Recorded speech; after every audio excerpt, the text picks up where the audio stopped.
A humanist funeral is a very profound experience, and also it manages to encapsulate two what might seem to be quite opposing factors. The first being that we recognise that this is the end of a life. We don't believe they're going on somewhere else. This is the end. This person is dead and we are saying goodbye to them. And a humanist funeral is able to really capture the profundity of that.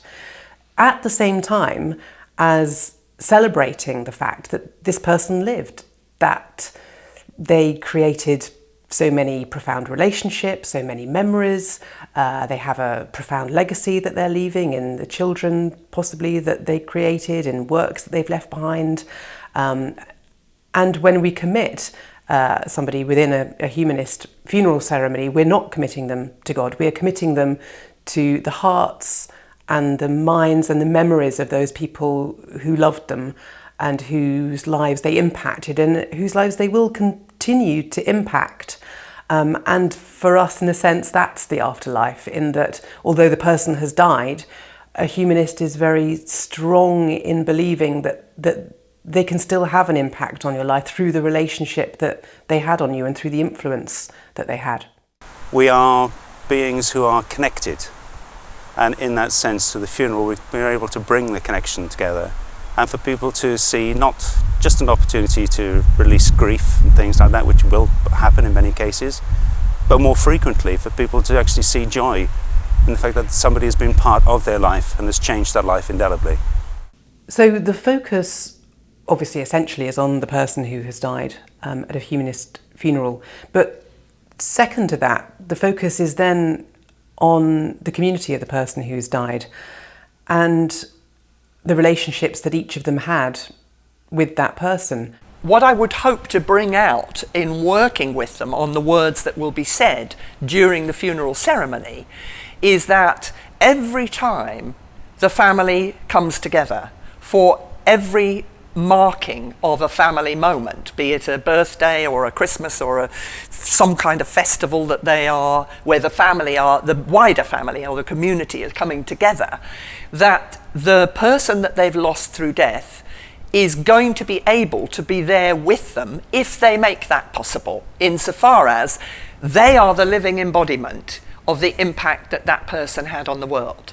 Or if they're children or grandchildren or great-grandchildren, they are carrying the genetic material that means that that person lives on, that the ripples of that person's life, physically and in terms of the memories that everybody carries of them, is in the room every time that those people come together.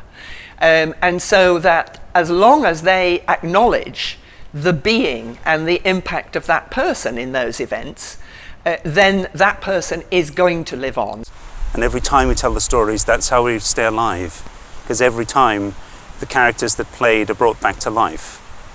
And with that, we live on in the minds and the imagination of those who remain after our days are done.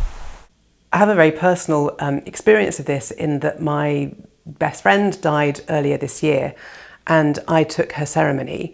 And before she died, she'd wanted me to take her ceremony, and we discussed it for weeks beforehand, and she decided that she wanted me to transcribe something that she wanted to say to the people in the room at the end of the ceremony, which of course I did.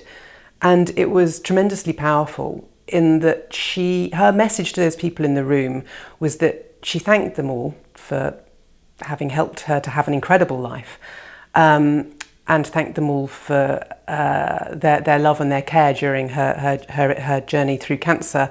But most importantly, she said, I really hope that the experience of my illness and death has taught you to enjoy your life even more, to take even more relish and importance out of each moment in the day, and to be inspired by the friendship that we shared and the moments that we shared, and to let that blossom in your lives. And it was very, very, very powerful, because the people went away terribly sad because she's died, but almost everybody said they felt hugely uplifted and hugely reignited in terms of a recommitment to life, recommitment to their values, recommitment to their goals. And I think that's a wonderful thing that a humanist funeral can provide.